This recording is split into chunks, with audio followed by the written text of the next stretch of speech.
आज की कहानी में ऐसा खुलासा होने वाला है जिसे सुनकर ईशा के पैरों तले जमीन खिसक जाएगी।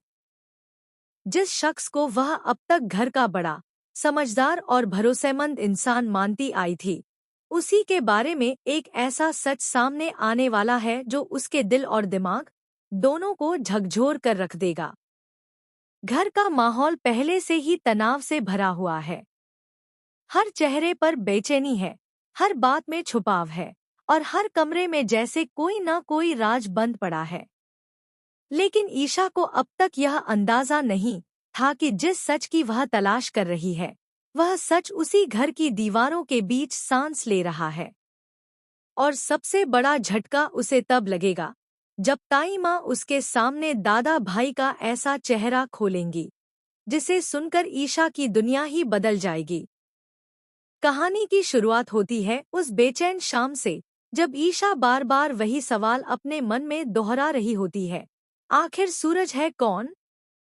क्यों उसका नाम हर मुश्किल, हर डर और हर छुपी हुई साजिश के साथ जुड़ता जा रहा है?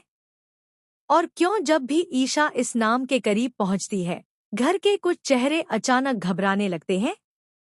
ईशा को महसूस होने लगा है कि उससे बहुत कुछ छुपाया जा रहा है। कोई है जो सच जानता है लेकिन जानबूझकर उसे अंधेरे में रख रहा है।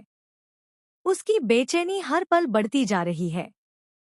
वह सोचती है कि अगर इस घर में सचमुच कोई दुश्मन है तो वह बाहर का नहीं, घर के अंदर का ही कोई शख्स है।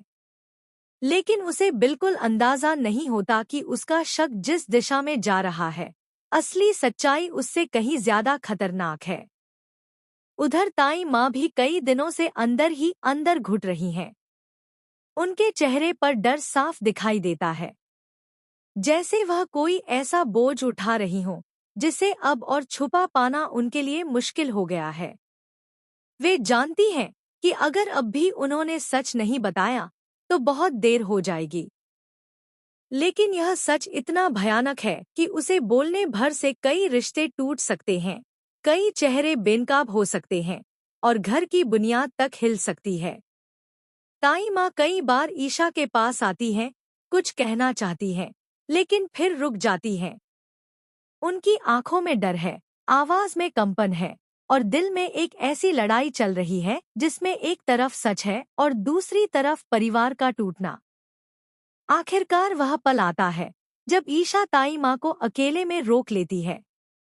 ईशा के चेहरे पर बेचैनी साफ दिखाई दे रही होती है। वह ताई माँ से कहती है कि अब बहुत हो,